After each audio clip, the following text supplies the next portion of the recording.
تو ذات جلال وہ علی رضی اللہ تعالی عنہ جو ہے ان کی سیرت کیا ہے، ان کا کردار کیا ہے، تو انہوں نے بھی ہمیشہ امت کو جو ہے نبی کریم صلی اللہ علیہ وآلہ وسلم کی سنت کے ساتھ جوڑا ہے، رب کی توحید کے ساتھ جوڑا ہے، کبھی بھی اپنے ساتھ نہیں جوڑا۔ آج امت کے اندر نفرتیں پھیلائی جا رہی ہیں کہ علی نے ابو بکر کی خلافت کو نہیں مانا، علی نے عمر کی خلافت کو نہیں مانا، علی نے عثمان غنی کی خلافت کو نہیں مانا، اور نعوذ باللہ من ذالک یہ تینوں لوگ جو ہیں یہ غاصب ہیں، یہ قابض ہیں، حق علی کا تھا، لیکن ان تینوں لوگوں نے زیادتی کی۔ بھائیو یہ کیسے ممکن ہے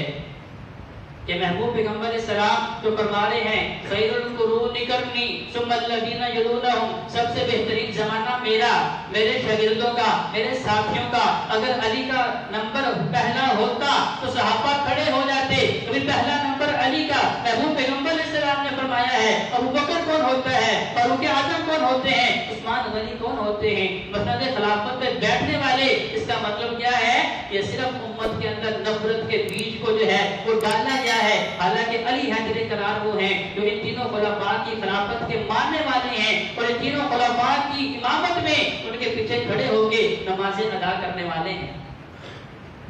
اگر حضرت علی رضی اللہ تعالیٰ عنہ کی نگاہوں میں ان تینوں اشخاص کا مقام نہ ہوتا، کبھی ان کے ہاتھ پہ ہاتھ رکھ کے بیعت نہ کرتے، کبھی ان کی امامت میں ان کے پیچھے کھڑے ہو کے نمازیں ادا نہ کرتے۔ حضرت علی رضی اللہ تعالیٰ عنہ نے اپنے بیٹے کا نام ابو بکر رکھا، حضرت عمر فاروق رضی اللہ عنہ کے ساتھ اپنی بیٹی کا نکاح کیا، عثمان غنی رضی اللہ عنہ جب ان کے اوپر بدمائیوں نے حملہ کیا، محاصرہ کیا، کئی دنوں تک جو ہے ان کا بائیکاٹ کر دیا، ان کے دفاع کے لیے، ان کی حفاظت کے لیے، ان کی نصرت کے لیے اپنی تلوار لے کے عثمان غنی کے گھر چلے جاتے ہیں۔ بھائیو اگر دل کے اندر عقیدت نہ ہوتی، دل کے اندر احترام نہ ہوتا، دل کے اندر میرے نبی کے ساتھیوں کی عزت و توقیر نہ ہوتی، تو کبھی اپنے بیٹے کا نام ابو بکر رکھتے، اپنی بیٹی سے نکاح کرتے، کبھی اس کی جان بچانے کے لیے عثمان غنی کے گھر جاتے۔ اس کا مطلب کیا ہے کہ تاریخ کی کتابوں کے اندر جھوٹ لکھا ہوا ہے۔ صحابہ کا تو آپس میں محبت و پیار ہی بڑا تھا، ایک دوسرے کی عزت ہی بڑی کرتے تھے۔ عہد فاروقی میں، عہد ابوبکر صدیق میں، عہد عثمان غنی میں حضرت علی رضی اللہ عنہ جو ہے وہ مجلس شورا کے سب سے اہم رکن ہوا کرتے تھے۔ ہر عام و خاص مجلس کے اندر جو ہے حضرت علی کو مقام دیا جاتا تھا، کیونکہ انہیں پتا تھا کہ یہ ہمارے نبی کے وہ داماد ہیں، وہ ساتھی ہیں، وہ پیارے ہیں کہ جن سے نبی علیہ السلام اپنے ہر مشورے کے اندر انہیں سرے فہرست جو ہے وہ رکھتے ہیں۔ تو ان کا تو آپس میں محبت پیار ہی بڑا ہے، ان کا تو آپس میں سلوک ہی بڑا ہے۔ اس کا مطلب کیا ہے؟ یہ چاروں خلفاء امت محمدیہ کے ہیں، ان چاروں کی عزت و توقیر کرنا بھائیو سب کے اوپر لازم و ضروری ہے۔ ان کا مطلب یہ نہیں ہے کہ اگر ایک سے مجھے محبت ہے، ایک کی فضیلت کا مجھے پتا ہے تو بقیہ کی فضیلت کا میں انکار کر دوں، ایسا ممکن نہیں۔ حضرت علی رضی اللہ عنہ نے جو بہترین اقوال صادر فرمائے ان میں سے صرف ایک دو باتیں بطور نصیحت کے آپ کے گوش گزار کرنا چاہوں گا۔ پہلی بات فرمائی اسم الخالق عندکا یسکر المخلوق فی عینکا۔ جب اللہ تبارک و تعالی کسی کو عزت دیتا ہے دین کے اعتبار سے، جب اللہ تبارک و تعالی کسی کو مقام دیتا ہے اپنے ہاں، تو اللہ تعالیٰ کیا کرتا ہے؟ اس انسان کی نگاہوں میں دنیا کو حقیر کر دیتا ہے، انسانوں کو نہیں، کیونکہ انسان کی عزت و توقیر تو نبی علیہ السلام نے فرمایا حرمت کعبہ پاسی بھی کہیں زیادہ اللہ کو عزیز ہے۔ فرمایا جب اللہ تبارک و تعالیٰ کسی بندے کو اپنے ہاں عزت دینا چاہتے ہیں اس کی نگاہوں میں دنیا کی حیثیت کو گرا دیتے ہیں۔ اس لیے نبی کریم حضرت علی رضی اللہ عنہ فرماتے ہیں کہ ساری کائنات مل کے بھی مجھے دے دی جائے اور مجھے یہ کہہ دی جائے کہ نبی کریم صلی اللہ علیہ وآلہ وسلم کی کسی ایک سنت کو چھوڑ دوں تو ذات جلال میں ایسا کر سکتا نہیں، میں اپنی جان کا نذرانہ تو دے سکتا ہوں لیکن نبی علیہ السلام کی سنت کا انکار کر سکتا نہیں۔ دوسرے مقام پہ فرمایا افضل الزہدی اخفاء الزہد، میں سب سے بہترین زہد، زہد کیا ہے؟ بے رغبتی، دنیا کی محبت کو پیچھے چھوڑ دینا، مال کی محبت کو پیچھے چھوڑ دینا، بیوی بچے ماں باپ کی محبت کو پیچھے چھوڑ دینا، بس اللہ اس کے رسول کی محبت کو اپنے دل میں راسخ کرنا، اسے زہد کہتے ہیں۔ فرمایا سب سے بہترین زہد کیا ہے؟ اخفاء الزہد، کہ آپ کے اس جذبے کو صرف اللہ جانتا ہو کہ آپ کی نگاہ میں اللہ کا مقام کیا ہے، آپ کی نگاہ میں نبی کریم صلی کے اعمال بتائیں کہ آپ کو سنت کے ساتھ محبت کتنی ہے۔ اور ایک اور مقام پہ حضرت علی رضی اللہ عنہ فرماتے ہیں لا غنى عن العقل، انسان کا بہت عقل مند ہونا غنی نہیں ہے،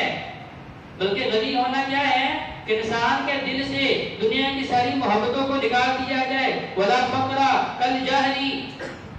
اور فقیری یہ نہیں ہے کہ آپ کے پاس دنیا کا مال نہ ہو، بلکہ فقیری یہ ہے کہ آپ کے پاس علم نہ ہو۔ اگر آپ کے پاس وہ علم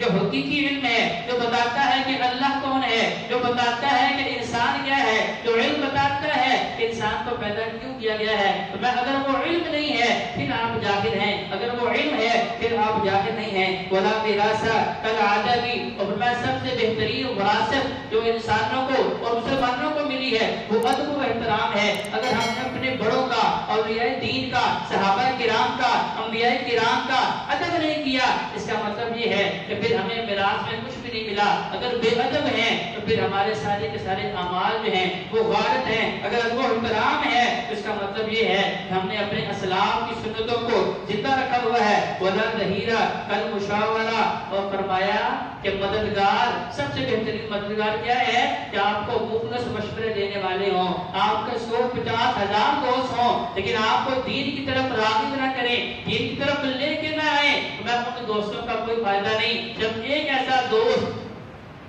جو آپ کو ایسا مشورہ دے، آپ کو بتائے بھائی تمہارا یہ کام غلط ہے، اگر اسی حالت میں تمہیں موت آ گئی تمہاری قبر اور حشر جو ہے وہ آگ سے بھر دی جائے گی، میں ایک صحیح مشورہ دینے والا ہزار اور لاکھوں دوستوں سے بہتر ہے۔ اور فرمایا آخری بات، فرمایا کون بالفتنتی کالابن اللبون، فرمایا جب فتنوں کا دور ہوگا تو آج بھی زمانہ ہر بندہ یہ کہہ رہا ہے کہ میں حق پہ ہوں، میری بات ہی درست ہے، فرمایا اس دور میں اپنے آپ کو اونٹ کے 2 سالہ بچے کے برابر سمجھنا، کیونکہ وہ نہ تو دودھ دیتا ہے، نہ بوجھ اٹھاتا ہے، نہ کسی کو نقصان پہنچاتا ہے۔ مطلب کیا ہے کہ پرفتن دور میں نفرتوں کا حصہ نہ بننا، مخالفتوں کا حصہ نہ بننا، صفوں کو جو ہے بگاڑ کا شکار نہ بننا، بلکہ امت کو جوڑنے کے لیے کوشش کرنا۔ اور وہ کیسے ممکن ہے جب ہم اللہ کے کلام قرآن مجید کو پکڑیں گے، نبی کریم صلی اللہ علیہ وآلہ وسلم کے فرمان کو پکڑیں گے، تو حضرت علی رضی اللہ عنہ کی سیرت و کردار ہمیں یہی درس دیتی ہے کہ انہوں نے صحابہ کا احترام کیا، ہم نے سب صحابہ کا احترام کرنا ہے، انہوں نے سب ازواج کا احترام کیا، ہم نے سب ازواج کا احترام کرنا ہے، اور انہوں نے نبی علیہ السلام کی سنت کو اوڑھنا بچھونا بنایا، ہم نے بنانا ہے۔ اللہ رب العزت سے دعا ہے کہ اللہ ہم صحیح معنوں میں قرآن اور نبی علیہ السلام کے فرمان کو پڑھنے کی، سمجھنے کی اور اس کے مطابق عمل کرنے کی توفیق عطا فرمائے۔ اقول قولی ھذا استغفر اللہ لی ولکم ولسائر المسلمین والمسلمات۔